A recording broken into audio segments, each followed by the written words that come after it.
Bienvenidos a Observatorio Cotidiano. El día de hoy, en una conversación con María Marván, vamos a hablar de un tema que más que de moda es, digamos, de problema, que es el tema de la FEPADE, el tema de la destitución del ahora extitular de la FEPADE, Santiago Nieto, y de lo que sigue, María. Y lo primero que te quiero preguntar es, a ver, ¿cuál es tu balance de todo lo que sucedió, de este jaloneo, de este zafarrancho que ha tenido lugar en la última semana, los últimos 10 días en nuestro país? Mira, yo diría dos cosas. Primero, creo que no podemos ver la destitución de Santiago Nieto como fiscal electoral sin vincularlo con la renuncia de Raúl Cervantes. A ver, yo eso me creo que interesa.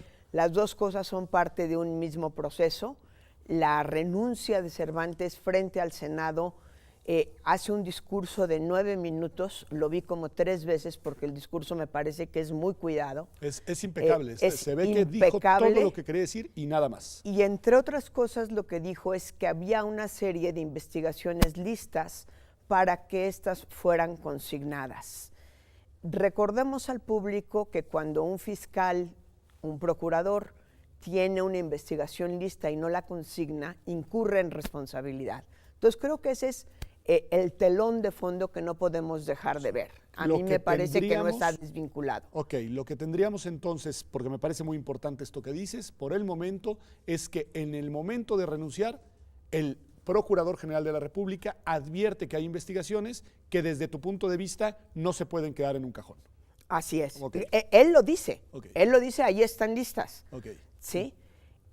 Viene el revivir de Reforma de esta nota que si dijo, que no dijo, que si la cabecearon de una manera especial y una destitución fulminante sin seguir absolutamente nada del debido proceso, de un procedimiento pues mínimo, ¿no? De llamar a preguntar una explicación y sobre todo además por una falta al código de ética. Yo no digo que no se tenga que cumplir el código de ética, los códigos de ética están hechos y están hechos para cumplirse, pero el tamaño de la sanción uno pensaría que fue una franca violación a la ley de responsabilidades, a la ley, en fin. Y si uno analiza con cuidado las declaraciones frente a Reforma, aún estas publicadas una semana después de que habían salido en el portal y nadie les había dado importancia, etcétera, pues en realidad nunca revela información propiamente de la investigación. Pero bueno, eso ya sucedió así. Creo que el segundo capítulo, que es muy importante, es el papel que aquí jugó el Senado. Como siguiente instancia, pero sobre esta primera me detengo un segundo porque creo que nos dices cosas importantes, María. Nada más para el registro histórico de la decisión, porque tiene razón, ya pasó. Pero bueno, en primer lugar había una discusión sobre si el encargado del despacho de la Procuraduría era competente o no. Y no quedó muy claro. Ahí hay quien sostenía que había reserva constitucional y que solo la o el Procurador General de la República podía realizar esa destitución. Luego nos dices tú, no queda claro si los dichos de Santiago Nieto eran constitutivos de algún tipo de responsabilidad, ¿no? Porque ya cuando uno escucha las grabaciones, tú lo dices con claridad, pues al parecer no revela nada de la investigación. Y en tercer lugar, la cuestión está fundamental que tú adviertes. La manera en la que se califica el hecho como una violación al Código de Ética pareciera no justificar una destitución fulminante como la que tiene lugar. Digo, nada más para reconstruir que, como bien señalas, ahí pasó algo, por decirlo menos, cuestionable. Pero luego llegamos al Senado de la República y te devuelvo la palabra. Hay que recordar que la reforma del 14 prevé por primera vez que el fiscal lo debe nombrar el Senado y pone también una salvaguarda y dice, en caso de destitución, se puede apelar, el propio Senado puede apelar esta destitución y de alguna manera llamar a cuentas al que destituye y al destituido necesariamente. Creo que ahí hay una cuestión que de verdad a mí me llama mucho a reflexión y es si en términos de pesos y contrapesos los legisladores vieron que había necesidad de poner una salvaguarda, ¿por qué no complementaron el trabajo? Y además una salvaguarda, es que me interesa mucho lo que dices, porque una salvaguarda que tiene además un doble sentido. al fiscal, a Santiago Nieto en este caso, lo nombra el Senado de la República, al igual que al titular de la Procuraduría General de la República. Y en esta ocasión quien destituyó a Santiago Nieto no había sido ratificado por el Senado, mientras él sí lo había sido. O sea, ahí hay una cuestión... Ahí hay un desequilibrio de poder, digamos, claro, o de legitimidad en el poder no pequeño. Ok. ¿Sí? Pero quiero ir ahora a la responsabilidad de los legisladores. Creo que si los legisladores hubiesen hecho bien su trabajo, nunca debió de haber sido litis. Si la votación era abierta o cerrada, cuándo se llamaba y cómo se llamaba, y en qué orden entraban el fiscal y el procurador encargado del despacho. Me parece que si ya iban a poner esa salvaguarda, yo encuentro una cierta lógica, no me gustan las votaciones secretas, pero encuentro una cierta lógica que cuando hay nombramientos sean por cédula. Pero eso no puede estar a decisión de los legisladores acaso. Eso o está en reglamento o no está. Con una cuestión adicional, que esto no era propiamente un nombramiento. Era aceptar o no una destitución. Remoción, claro. Lo que pasa es que el PRI y el Verde usaron mucho este argumento.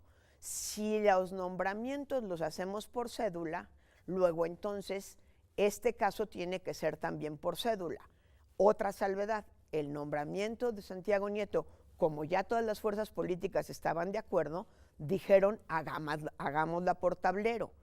Creo cuando que se le nombró a él. Cuando se le nombró claro, a él. Porque hubo un consenso amplísimo. Además, eso tampoco hay que olvidarlo. Porque hubo un consenso total, pues. O sea, era una abstención y ningún voto en contra. Todos los presentes votaron a favor. Y eran 90 y algo de votos, 98, 99. ¿Sí? Entonces, yo creo que ahí también tenemos otro problema.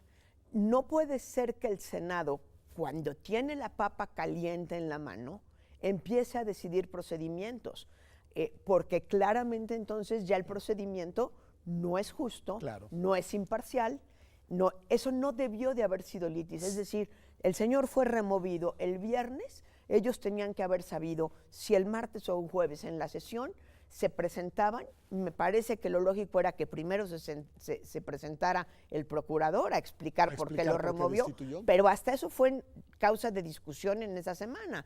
¿Quién viene primero? Pues ¿a qué iba a ir el fiscal destituido si todavía ni siquiera sabía exactamente cuáles eran los argumentos de quien lo destituyó? Creo que esa litis nos las debimos de haber ahorrado. Y me da mucha pena decir esto, pero tengo la impresión de que estos olvidos son con premeditación, alevosía y ventaja. Y eso es muy preocupante. O sea, de que lo utilizan como un pretexto, como sucedió en este caso, para diferir una decisión, para complicar, digamos, el proceso para llegar al momento de la votación, para entorpecer los acuerdos. La semana pasada, la verdad es que tanto para la opinión pública, supongo que para los senadores también y para el fiscal, fue un infierno que no debimos de haber vivido. O sea, si queríamos claridad en las instituciones y queríamos proteger la figura del fiscal electoral, tendría que estar muy claro el procedimiento, porque toda la litis de la semana pasada nos lo hubiéramos ahorrado y creo que habría sido bastante más sencillo tomar una decisión. María, una pregunta, digo que es especulativa, pero nada más, ¿cómo interpretas la decisión ya unipersonal, unilateral que toma Santiago Nieto de decir hasta aquí llegamos, no hay condiciones en caso incluso de que me votaran para que me quedara y yo prefiero ya no seguir en este asunto? Mira, yo creo que hay que reconocer dos cosas y las dos con empatía. Creo honestamente que no había posibilidades de regresar a ejercer su trabajo. Estos trabajos de órganos constitucionales autónomos, en especial el INE, el tribunal, la propia fiscalía, requiere de la confianza de todas las fuerzas políticas. Con independencia de cómo se operara la votación, ya se había roto ese acuerdo. Ya se había roto ese acuerdo. Okay. Y creo que sí es muy difícil pensar en que hubiera podido seguir trabajando, además, porque quien le pierde la confianza es el procurador encargado del despacho ya teníamos la advertencia del presidente que no iba a nombrar procurador sino hasta pasado el proceso electoral, que es creo que otro elemento que no podemos perder de vista. Y ahora lo voy a traer, sí. Y además, pues el procurador encargado del despacho es del partido del presidente y es del partido que no quería que Santiago estuviera allí. Me parece que no había manera de que pudiera operar. Vaya, no quiero decir esto con desprecio a un partido chico, pero si un partido chico le hubiera perdido la confianza y él hubiera contado con 60, 70%, 80% de los senadores, hombre, pues tampoco hay que ser tan remilgoso, ¿no?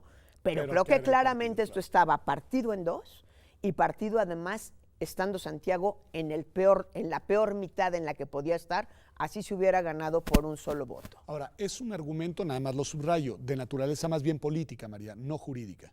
Es que yo honestamente creo que todo el proceso fue de naturaleza política y no jurídica. No me alcanzan las razones, las pocas razones esgrimidas por el procurador encargado del despacho para pensar que aquí hay un problema jurídico serio que amerita una remoción. Creo honestamente que la remoción tiene un pie puesto en el pasado y un pie puesto en el futuro. El pie en el pasado, yo creo que sí había preocupación de que se siguiera investigando la campaña electoral del 2012. Y el del futuro, yo creo que no querían. Santiago había ya encontrado, el doctor Nieto ya había encontrado la manera en la que se está operando, por ejemplo, entre otras cosas, el turismo electoral, por ejemplo, el aprovechamiento de los programas sociales para controlar al voto, en donde además hay toda una operación de la feminización del delito, en donde las mujeres que son receptoras de los programas sociales se convierten en operadoras de voto. Entonces yo creo que esto tenía dos piernas políticas, una en el pasado y otra en el futuro, que me alarma muchísimo lo que pasó. Pues me parece muy importante esto que dices, me parece muy preocupante y me parece que sienta las bases para que vayamos a un corte y regresando reflexionemos sobre lo que sigue, María, porque dices, me preocupa mucho. Yo le diría a usted que a mí también. Vamos a un corte y regresamos a Observatorio Cotidiano.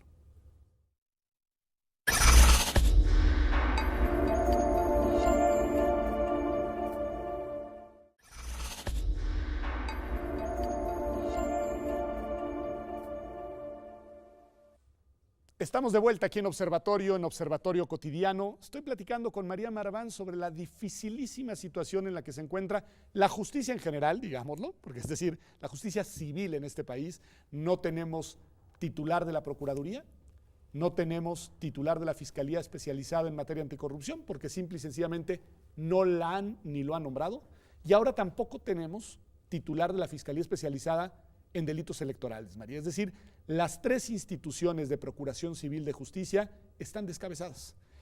¿Cuál es tu pronóstico a partir de ese dato de hecho de lo que sigue? Porque para colmo estamos ya en proceso electoral y además en un sentido más amplio de lo electoral, todos los indicadores advierten un incremento muy preocupante en los índices delictivos en México.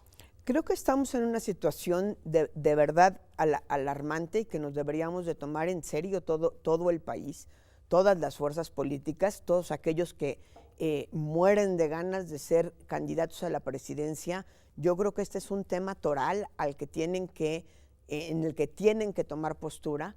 No puedo desligar tampoco de la semana pasada el informe que entregaron entre ellos Instituto de Investigaciones Jurídicas, el CIDE, CONACYT y NACIPE, pedido por la propia Procuraduría, del lamentable estado en el que está la Procuración de la Justicia. Entonces sí tenemos un problema grave, tanto hacia la Procuración de la Justicia en términos generales, como hacia el proceso electoral, en donde se había fortalecido en el papel muchísimo la FEPADE con nuevas funciones, tenía un presupuesto bastante limitado, pero con ese presupuesto limitado empezábamos a ver resultados.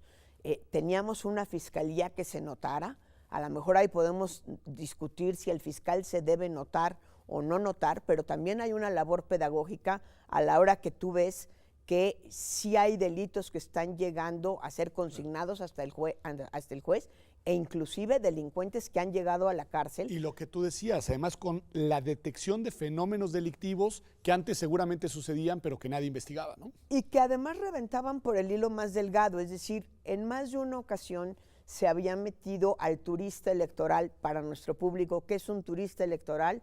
Alguien en situación de pobreza normalmente, que acepta por un dinero cambiar de domicilio para la elección, para voltear el resultado de una elección municipal, de una elección pequeña. En casos de elecciones cerradas, que necesitas más votantes en un sentido, y entonces trasladas gente a esa localidad. Y normalmente criminalizabas la pobreza, claro. Es decir, el pobre que había aceptado cambiarse de domicilio de manera ficticia por 1,000 pesos, por 500 pesos, por 3,000 pesos, pues claro que no tenía dinero para un abogado. Y ya había habido varios casos en donde no solo se detenía al turista, sino, digamos, a la agencia de turismo, es decir, al operador que se encarga de todo este proceso. Entonces, yo creo que sí tenemos un grave problema, tanto en términos de procuración de la justicia como de cara al proceso electoral, un proceso electoral que lo hemos comentado en este programa, va a ser muy complicado. Es la primera vez que están 3,406 puestos de elección popular al mismo tiempo, en donde además ya se había seguido la pista a muchas formas de financiamiento desde los gobiernos a la política. Hace poco tiempo en este mismo programa decíamos, tan ilícito es el dinero en la política que viene de un gobierno estatal, municipal o federal, como el que viene de un narcotráfico, ¿eh? O sea, una vez que es ilícito no es medio ilícito. O sea, sí, igualmente son fuentes ilegales de financiamiento y ya habíamos empezado a ver resultados en esa materia. A ver, María, ya habíamos empezado a ver resultados. Tener un fiscal, voy a decirlo así, era mejor que no tenerlo, sobre todo si el fiscal tenía nuevas reglas y estaba operando con esas nuevas reglas. Estamos ya en proceso electoral. ¿Qué debería de pasar? Porque pues alguien se tiene que hacer cargo de la FEPADE y tú ¿qué ves? Es decir, ¿cuál es tu pronóstico? De nuevo, más político que jurídico, porque jurídicamente sabemos que lo que debería de suceder es que la Presidencia de la República propusiera candidatos al Senado y el Senado nombrara un nuevo titular de la FEPADE. Pero ¿tú qué vislumbras en esa dirección?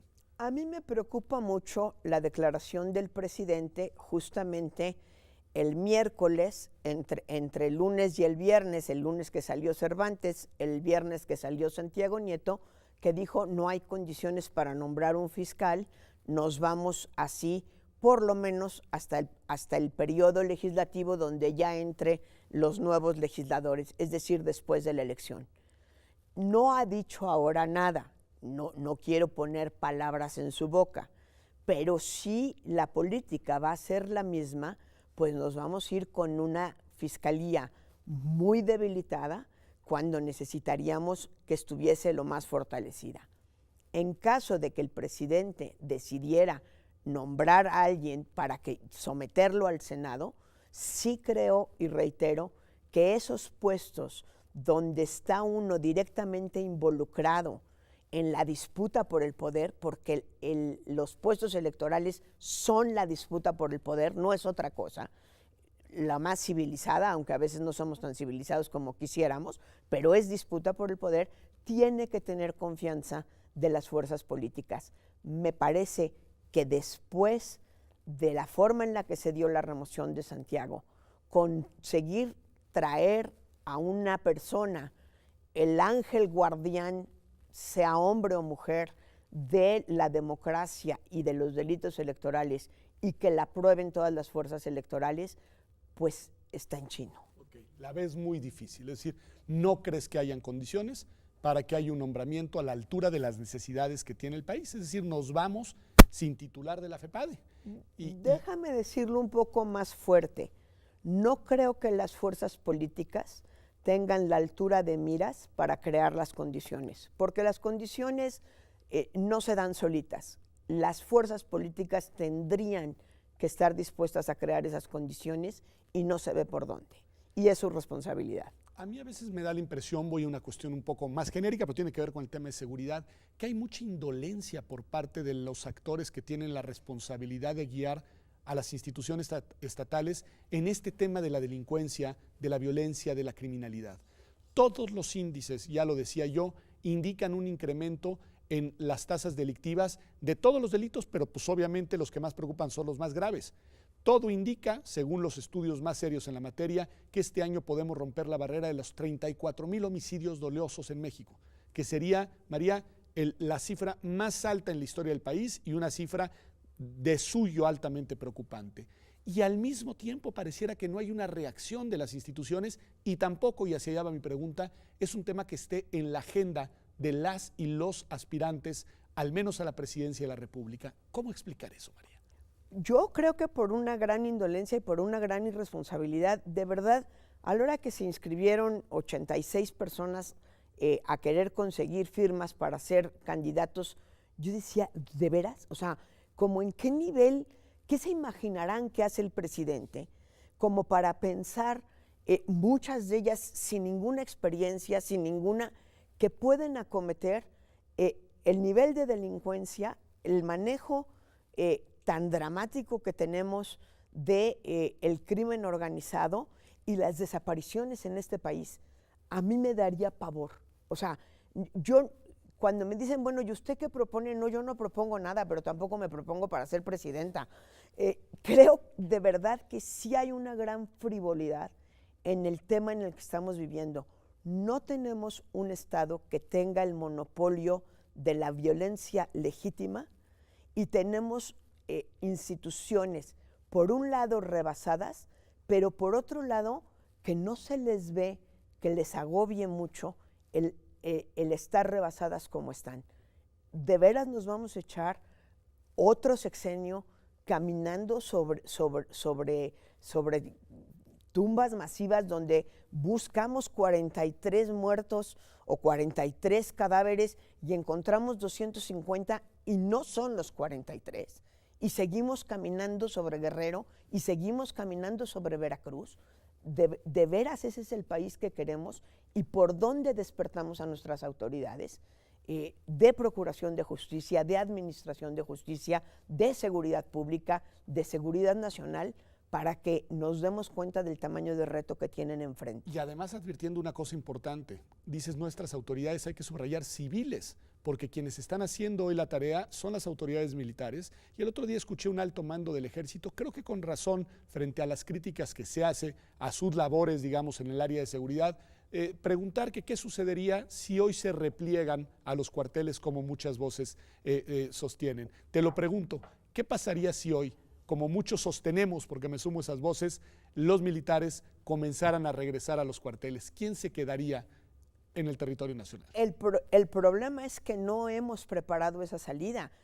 Algún día se decidió que entraran, la teoría decía que se iban a preparar policías, no están los policías preparados, ahí también hubo una gran irresponsabilidad por parte de los gobernadores. Y volvemos otra vez y a de la presidencia, nada más hay que decirlo, porque el esfuerzo que en eso sí hizo el presidente Calderón lo tiraron a la basura. O sea, no solo no lo continuaron, lo tiraron a la basura. Y ahí también vuelvo a la responsabilidad de los legisladores. ¿Hace cuánto están discutiendo una ley justamente para ver en qué ocasiones y cómo podrían entrar Ejército y Marina, cómo deberían de salir, cuáles son sus facultades cuando entran y cómo deberían de entenderse con las policías? Y esa ley se ha procrastinado todo el sexenio. Pues María, es muy importante todo esto que nos has dicho el día de hoy, es muy preocupante lo que tenemos enfrente y es más alarmante, y yo también coincido contigo, la irresponsabilidad, al menos aparente, pero en los hechos mesurable en decisiones de nuestros actores políticos. Yo desde Observatorio, el día de hoy, sí haría un llamado a que en verdad se tomen en serio la importancia de generar esos marcos normativos, de construir nuevas instituciones y de implementar las políticas públicas que necesita nuestro país para garantizarle a las y a los mexicanos lo fundamental, una convivencia pacífica para tener una vida plena. Esto ha sido Observatorio. Gracias por acompañarnos. Nos vemos aquí, como todos los martes, en TV UNAM la próxima semana.